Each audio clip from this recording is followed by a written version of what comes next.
제 나이 환갑에 40년 가까이 산 남편하고 깨끗하게 갈라섰습니다. 저도 제가 황혼이혼을 하게 될 줄은 정말 몰랐습니다.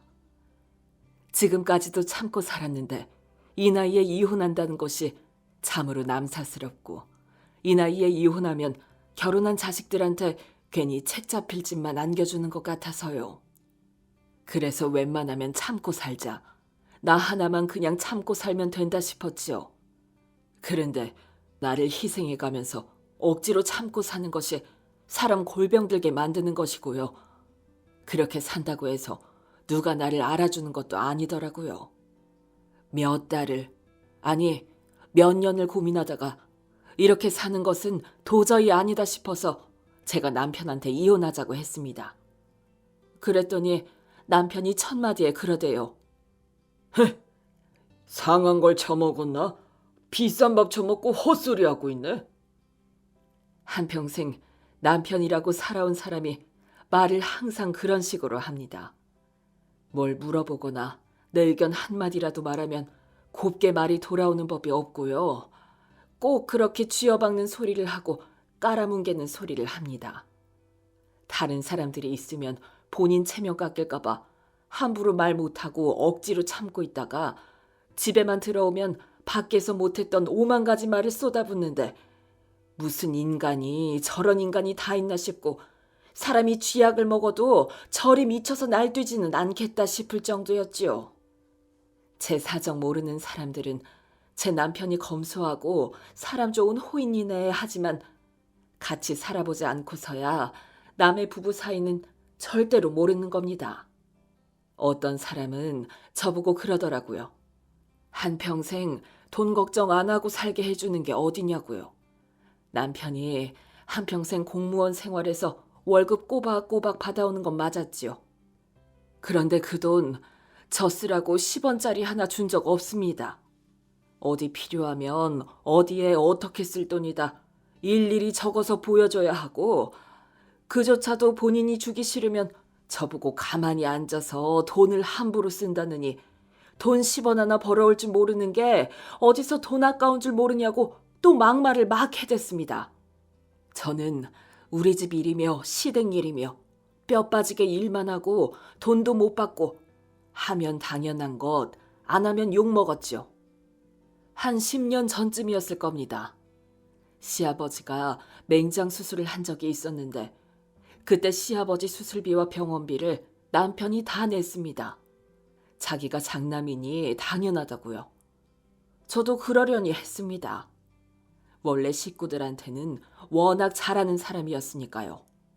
그 일이 있고 2년 뒤 우리 친정엄마가 갑상선암 수술을 받게 되었습니다. 그래서 저는 엄마 연세도 많으신데 회복하는 것도 신경이 쓰이고 병원비도 많이 나올 것 같아서 50만 원만 보태드리자고 했습니다. 그때 남편이 저보고 그러더라고요. 딸은 출가외인인데 결혼했으면 끝이지 돈은 무슨 돈이야. 지금 내 등골 빼먹으려고 나하고 결혼했어? 집에서 놀면서 돈도 안 버는 게 뭐만 하면 돈 내놓으래? 네 오빠도 있고 네 남동생도 있는데 왜 네가 나서서 그래? 네 부모 죽으면 재산 한 푼이라도 너한테 돌아올 것 같아? 나한테 어떻게든 돈 한 푼이라도 뜯어내고 싶어서 별의별 구실을 다 만들어서 오네. 그러면서 남편은 오만상으로 투덜거리면서 방으로 들어갔다 나오더니 10만 원 반 접어서 저한테 탁 던지고는 앞으로는 자기한테 돈 얘기는 꺼내지도 말라고 하더라고요. 저보고 양심도 없다고요. 자기 부모 병원비 드는 것은 몇백만 원도 내놓으면서 우리 부모 병원비 달라니까 10만 원도 아까워서 벌벌 떠는 거 보니까 참 정말 정냄이 떨어지대요. 지금까지 살면서 맨날 쥐어박는 소리나 하고 저한테 돈 줄 때마다 벌벌 떨고 밉상 같은 소리를 해도 원래 인간이 저리 생겨먹은 인간인가 보다 하고 그냥 넘어갔습니다. 그런데 다른 일도 아니고 부모 수술비 좀 보태자는데 재산이 어쩌니 양심이 어쩌니 하는 걸 보니 그냥 딱 헤어지고 두 번 다시 그 면상 좀 안 봤으면 좋겠다는 생각이 들더라고요. 가만히 있어도 밉상이고 진상인데 정말 제가 보이지 않는 곳에서 진상짓을 그렇게 하더라고요. 어느 토요일이었습니다. 작은 애는 공부한다고 독서실에 가고 군에 간 큰애는 이틀 뒤에 휴가 나온다고 해서 장을 보러 갔습니다.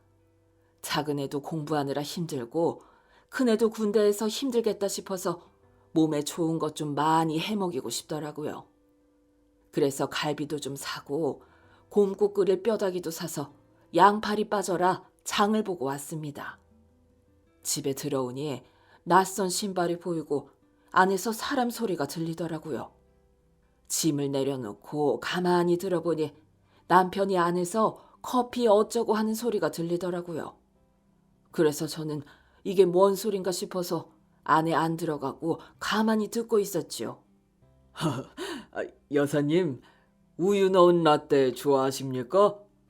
제가 오늘 여사님 오신다고 해서 특별히 유기농 우유를 사왔는데 이걸로 라떼 한 잔 만들어 드리겠습니다. 사장님이 라떼를 만드세요? 세상에 자상하기도 하셔라. 우리 집에 있는 남자는 믹스 커피도 혼자 못타 마시는 사람인데 이 집 사모님은 정말 좋으시겠어요. 이렇게 자상한 남편이 있으면 저는 평생 떠받들고 살 텐데요. 집사람한테 매일 아침 커피를 타서 바치는데 우리 집사람은 당연히 남편이 해줘야 되는 걸로 알아요. 세상에 나 같은 남자 잘 없다고 해도 안 믿어요. 어머, 정말요? 사장님 같은 사람 진짜 잘 없는데 사모님은 복도 많으시다. 이 집 사모님은 일도 안 하시죠? 아유, 살림하고 일까지 어떻게 맡기겠습니까? 여자들이 몸이 두 개도 아닌데요. 돈은 제가 벌어다 줄 테니 집에서 아이들 뒷바라지나 잘해주어라 했죠. 어머, 아유, 사장님 정말 멋지시다. 나도 사장님 같은 남자 만났으면 정숙이 일 안 해도 될 텐데. 집에서 살림만 하는 여자들이 제일 부러워요. 사장님은 사모님한테 어쩜 그렇게 잘하세요? 글쎄요. 그거는 뭐 당연한 것 아니겠습니까? 세상에 정말 너무 멋지시다. 나도 우리 집에 있는 인간하고 헤어지고 사장님 같은 남자 다시 만나고 싶다. 둘이 얘기를 주고받고 있는데 진짜 기가 막히더라고요. 남편은 마누라 알기를 개똥만치도 안 여기는 사람이 세상에서 마누라를 제일 아끼는 사람인 척 하지를 않나. 정수기 필터 갈러온 여자는 그 말을 그대로 믿고 사장님이 멋지네 어쩌네 온갖 콧소리를 내면서 교태를 부리고 있더라고요. 제가 조금만 늦게 들어왔으면 둘이 눈 맞고 입이라도 맞출 분위기였습니다. 저는 가만히 듣고 있다가 장본 것들을 들고 부엌으로 갔습니다. 남편이 라떼인지 무엇인지 열심히 만들고 있다가 저를 보더니 화들짝 놀라면서 우유통을 바닥에 떨어뜨리대요. 그리고 거실 소파에는 정수기 필터 바꾸러 온 여자가 소파에 거의 반쯤 눕다시피 앉아있다가 벌떡 일어나 짐을 주섬주섬 챙기더니 도망치듯이 나가더군요. 뭔 귀척도 없이 들어와. 네가 귀신이야? 귀척이나 하고 다녀야 할 거 아니야? 내가 내 집 들어오는데 무슨 기척이에요, 기척이. 내가 못 올 때 왔어요? 그런데 지금 뭐 하고 있어요? 아까 들어보니까 라떼인가 뭔가 만들고 있다던데 나도 그거 한 잔 먹어봅시다. 네가 뭔 라떼를 먹어? 여기 우유 들어가는 줄 알고나 하는 소리야? 평소에 우유 안 마시다가 갑자기 우유 마시면 설사나 줄줄하고 화장실 자주 가면 물값 많이 나와. 입에 댈 생각도 말고 너는 그냥 수돗물이나 마셔. 정수기 물도 아까워. 남편이 그런 소리 할 때마다 내가 전생에 무슨 죄가 많아서 저런 인간을 남편으로 만났나. 다시는 저 인간 만나지 않게 해달라고 기도나 열심히 해야겠다 생각밖에 안 들었습니다. 내 나이 환갑이 될 때까지 겪었던 분통 터지는 일들, 글로 쓰면 책이 10권도 더 나올 겁니다. 치사하고 더러운 것은 말도 못하고 다른 사람 앞에서는 세상 둘도 없는 양반인 척 굴면서 집에서는 천하 쌍놈처럼 구는 것이 자식들이 닮을까봐 걱정이었지만 그래도 애들은 지 아버지 인성은 안 닮았는지 며느리들하고 얘기해보면 마누라 잘 챙기고 쌍놈 짓은 안 하는 모양이더라고요. 그것만 해도 참으로 다행이다 싶었지요. 그러던 중 내가 진짜 이 인간하고 끝내지 않으면 인간이 아니다. 내가 이놈의 영감탱이하고 갈라서고 만다. 결심을 하게 된 일이 있었습니다. 지금으로부터 2년 전 추석을 일주일 앞둔 날이었습니다. 작은 며느리, 큰 며느리 둘 다 일을 하니 혼자 추석장 먼저 보러 나가려고 남편한테 돈을 받았습니다. 장 보라고 딸랑 20만 원 주기에 제가 작은 며느리도 새로 오고 했으니 음식도 좀 더 하고 맛있는 것도 좀 해주고 싶다고 10만 원 더 달라고 했습니다. 그랬더니 돈을 헤프게 쓴다는 둥 아껴 쓸 줄 모른다는 둥 오만 잔소리를 늘어놓으면서 10만 원 더 내놓더라고요. 그래도 며느리 앞에서는 체면 차리고 싶은 모양이더라고요. 그렇게 돈을 받아 장 보러 가려고 하는데 배가 살살 아파오기 시작하면서 온몸에 식은땀이 나더라고요. 저는 아침에 급하게 먹어서 체했나 싶어 소화제 하나 먹고 손을 주무르고 배를 주무르면서 체기가 내려가길 기다리고 있는데 나아지기는커녕 점점 더 배가 아파와서 움직일 수가 없었습니다. 저는 거실에 그대로 쓰러져서 일어날 수가 없더라고요. 남편이 외출했다가 들어올 때까지 저는 거실에서 꼼짝도 못하고 누워있었고 외출하고 들어온 남편이 누워있는 절 보더니 빽 소리를 지르더군요. 네, 이럴 줄 알았다. 이럴 줄 알았어. 장 보러 가니 어쩌니 하면서 돈 더 내놓으라고 난리치더니 거실에 들어누워서 자빠져 자고 있네. 야, 일어나. 어디서 장도 안 보고 자빠져 자고 있어? 남편은 웅크리고 누워있는 저를 발로 툭툭 차면서 일어나라고 소리를 지르더라고요. 미친 영감탱이야. 하지 말라고. 저도 소리를 지르고 싶은데 너무 아파서 목소리도 안 나오더라고요.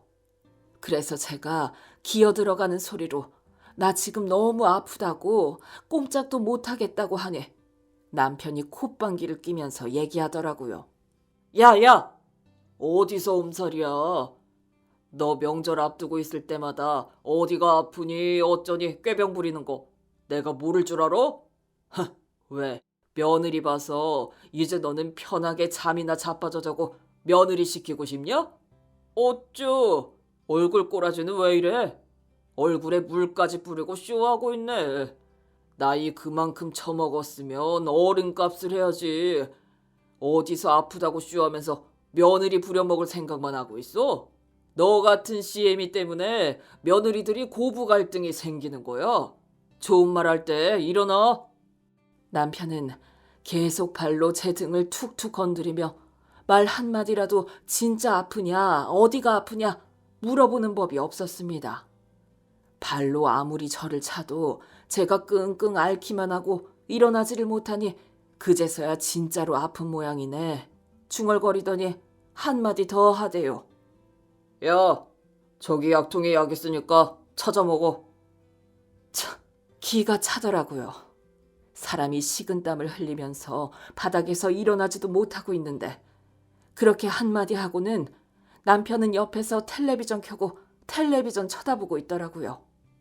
저는 그렇게 있어가지고는 정말 큰일 나겠다 싶어서 아들한테 엄마가 지금 너무 아파서 병원에 가봐야겠다고 연락했습니다. 아들 회사가 우리 집에서 1시간 거리인데 전화 받고 바로 달려왔는지 1시간 조금 후에 도착했더라고요. 아들이 집에 도착했을 때 남편은 텔레비전 보다가 말고 방에 들어가서 한숨 자고 있었고요. 아들은 그걸 보고 한숨을 푹 쉬더니 저를 부축해서 병원으로 데려갔습니다. 병원에 가니 급성 신우신염이라고 하더군요. 많이 아팠을 텐데 고생 많이 하셨겠다면서 그래도 다행히 아주 심각한 상태는 아니라서 1, 2주 정도 항생제를 먹으면 괜찮아질 거라고 하더라고요. 그래서 저는 병원에서 주사 한 대 맞고 약 처방받아서 집으로 돌아왔지요. 아들은 저를 집 앞에 내려주고 이번 추석은 절대로 무리하지 말라고, 장도 보지 말고 음식도 하지 말라고 하더라고요. 작은 아들이 큰아들하고 상의해서 음식을 사가지고 가든 만들어 가든 하겠다고요. 그래서 저는 그렇게 하마 했지요. 제가 병원에 갔을 때 남편은 혼자 저녁을 먹고 있었습니다. 남편이 밥 먹다가 제가 온 걸 확인하고는 갑자기 잘 먹던 밥 숟가락을 저한테 확 집어던지대요. 잘못했으면 숟가락으로 이마 맞을 뻔했습니다. 제가 너무 화가 나서 남편을 노려봤지요. 뭔 짓 하다 이제 들어와? 어쭈? 빈손이네? 추석인데 장도 안 봐오고 어딜 싸돌아다녀, 어? 집에서 밥만 하는 여자가 밥도 안 챙기고 뭐 하는 짓이야? 너 바람났어?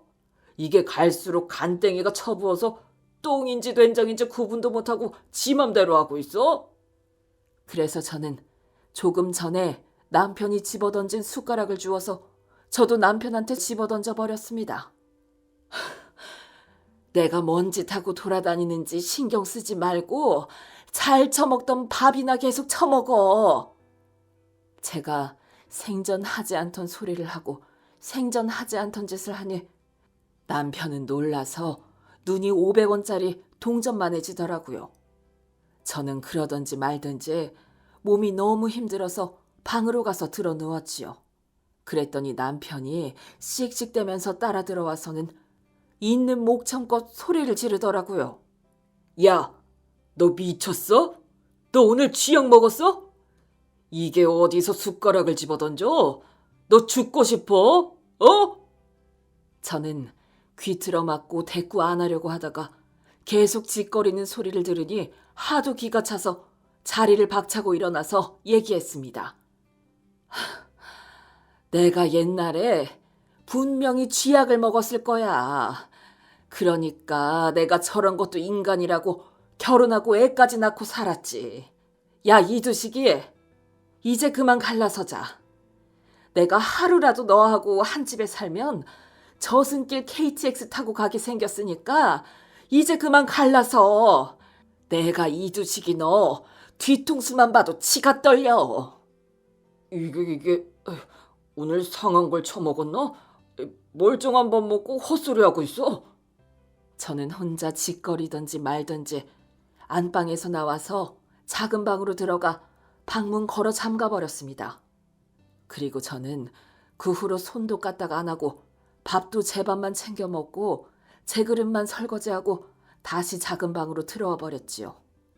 남편은 추석을 코앞에 두고 제가 장도 안 보지 음식도 안 하지 차례는 지내야 하는데 그야말로 똥줄이 타는 듯 했습니다. 밖에서 문을 두드리면서 문 열라는 둥, 음식 안 하고 왜 자빠져 있냐는 둥, 이게 진짜 미친 것 아니냐는 둥, 또 쥐어박는 소리만 골라서 하고 있었습니다. 그렇게 저는 그해 추석은 며느리들이 일부는 사고 일부는 만들어 온 음식으로 추석을 지냈고, 저는 며느리들한테도 여기 별로 할 것도 없으니까 어서 니네 친정 가라고, 친정 식구들하고 좋은 시간 보내라고 일찍 보냈지요. 남편은 얼굴 표정이 못난이 송편처럼 일그러져서는 제가 하는 짓마다 못마땅해서 한숨을 쉬고 헛기침을 하고 하더라고요.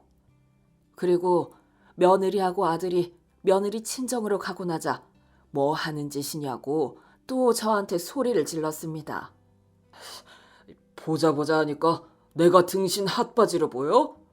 왜 며느리들을 그렇게 일찍 보내? 그럼 내 밥은 누가 챙겨? 어? 결혼한 여자들 중에 누가 명절이라고 꼬박꼬박 친정 간다고 며느리들을 보내냐고? 남편이 난리를 치길래 저는 대꾸도 안 하고 방으로 들어와 버렸습니다. 남편이 혼자 열이 받아서 씩씩대고 있는 소리가 들리더라고요. 그러든지 말든지 헤어질 각오를 하고 있으니 겁도 안 나더라고요. 진작에 이렇게 했으면 좋았을 걸. 뭐가 겁이 나서 이혼도 못하고 살았는지. 지나간 세월이 아까울 따름이었습니다. 남편한테 이혼하자고 했는데 남편은 그때마다 네가 무슨 수로 먹고 살 거냐며 배부른 소리하고 자빠졌다고 콧방귀를 뀌더라고요. 말로 해서는 도저히 안 될 것 같아서 아들한테 얘기했더니 엄마가 정 이혼하고 싶으면 변호사 통해서 소송해서 이혼하면 된다고 하더라고요. 그래서 제가 아들에게 물었죠. 혹시 엄마가 네 아버지하고 갈라서면 너희들이 처가에 책 잡히지는 않겠냐고요. 그랬더니 아들이 그런 게 어디 있냐고. 이혼하는 것은 엄마 아버지 결정이고 더 이상 같이 살기 힘들면 이혼하는 것도 나쁘지 않다고 하더라고요. 그러면서 엄마 마음 가시는 대로 하고 자기들은 신경 쓰지 않아도 된다고요. 아들이 그렇게 말을 해주니 제 마음이 훨씬 편안해지더라고요. 저는 아들 말대로 변호사를 찾아가서 남편이 평생 나를 무시하고 쥐어박는 말투 때문에 괴로워서 이혼하고 싶다고 했죠. 그랬더니 변호사가 폭력도 폭언도 이혼 사유라면서 이혼도 하고 위자료도 받을 수 있도록 해보겠다고 했습니다. 그래서 저는 이혼 소송을 맡기고 집으로 와서 남편은 눈에 보이지도 않는 사람처럼 제 먹을 것만 먹고 제 할 짓만 했습니다. 그러던 어느 날 남편이 끙끙 앓는 소리를 내면서 돌아다니고 있었습니다. 저는 드라마 보는데 신경 쓰이니까 조용히 좀 하라고 텔레비전 소리를 높였지요. 그랬더니 남편이 죽어가는 목소리로 얘기하더라고요. 나 너무 아파서 그래. 나 아무래도 병원 가봐야겠어. 열도 나고 온몸이 쑤시는 듯 아파. 왜 이러는지 모르겠네. 그래서 저는 엄살 부리지 말라고, 시끄러우니까 절로 가라고, 쇼하지 말라고 남편이 제게 했던 그대로 해주었지요. 그랬더니 남편은 진짜 괴로운 표정을 지으면서 병원 좀 가자고, 정말 자기 죽을 것 같다고 저한테 매달리더라고요. 그래서 어디가 어떻게 아프냐고 물어봤죠. 말하는 걸 들어보니 대상포진 같더라고요. 친정 언니가 대상포진에 걸렸는데 그 증상하고 똑같고 괴로워하는 것도 똑같았습니다. 대상포진인가 보네. 대상포진 걸려서 안 죽어. 일단 차에 타. 내가 병원까지는 실어다 줄 테니까. 남편은 거의 기다시피 하면서 차에 겨우 올라탔고 차가 움직이는 동안 내내 끙끙 소리를 내었습니다. 그렇게까지 끙끙거리지 않아도 될 텐데 유난히 엄살을 부리면서 끙끙거리는 게 얼마나 밉던지요. 저는 큰 길, 좋은 길 놔두고 일부러 골목길로 차를 몰았습니다. 그리고는 과속 방지턱을 수도 없이 넘었지요. 아유, 왜 좋은 길 놔두고 이쪽으로 가? 차 덜컹거릴 때마다 죽을 것 같다고. 아유, 좀 살살 가. 천천히 운전해. 남 아플 때는 생쇼한다고 난리더니 엄살 엄청 심하네. 저는 남편 보란 듯이 차에서 신나는 트로트 메들리를 틀었고 마침 그때 강진의 땡벌이 나오더라고요. 시끄러워. 노래 좀 꺼. 노래는 또 왜 하필 땡벌이야. 안 그래도 바늘로 쑤시는 것처럼 아픈데. 아휴, 노래 좀 꺼. 노래 끄라고 한다고 제가 끌 사람인가요? 저는 볼륨 더 높이고 노래를 따라 불렀더니 남편이 옆에서 아주 죽상을 하고 있었습니다. 거참 고소하다 싶은 생각이 들면서 남편이 그러고 있으니 한평생 답답했던 속이 쑥 내려가는 기분이더라고요. 남편은 예상대로 대상포진이었습니다. 병원에서는 면역력이 떨어지거나 스트레스를 받으면 더 심해질 수 있으니 마음을 편안히 먹고 치료를 하라고 하더라고요. 그래서 남편은 최대한 마음 편하게 먹고 대상포진이 빨리 나아질 수 있도록 몸조리에만 신경을 쓰는 듯 했습니다. 그러던 중 집에 이혼 소송 소장이 날라왔습니다. 남편이 그걸 보고는 이게 뭐냐고 묻더라고요. 이혼 소송 걸었는데 그동안 말을 못했네. 소장이 언제 날라오나 하고 있었는데 생각보다 빨리 날라왔어. 재산분할 신청까지 같이 했으니까 그렇게 알고 있어. 그랬더니 남편은 몸조리 잘하고 있다가 또 열이 받아서 가슴을 치면서 씩씩대고 있더라고요. 그러면서 한다는 소리가 자기는 절대 이혼 못 해준다며 소송하고 싶으면 실컷 해보라고 하더라고요. 그래봤자 이혼을 할 만한 근거가 있는데 자기가 안 하고 싶다고 이혼을 안 하게 되나요? 재산도 10원도 못 준다고 난리를 쳤지만 그것도 자기 마음대로 되는 게 아니잖아요. 이혼 소송을 건 지 거의 1년 만에 남편하고 저는 결국 이혼 도장을 찍게 되었고요. 재산 분할도 살아온 세월을 생각해서 만족스럽게 받게 되었습니다. 그 사람은 이혼하고 난 후에도 제가 아직도 자기 마누라라고 생각하는지 자꾸만 전화 오기에 저는 목소리도 듣기 싫어서 전화번호를 아예 바꿔버렸습니다. 황혼 이혼은 남들 얘긴 줄만 알았고요. 저는 이혼 같은 거 절대 못할 줄 알았는데 이것도 마음 먹으니 하게 되더라고요. 남편한테 늘 쥐어박히는 소리 들으며 살아왔지만 인생은 60부터라고 하니까 앞으로는 제가 하고 싶은 것들 하고 놀러도 다니면서 인생 진짜 재미나게 한번 살아보고 싶습니다.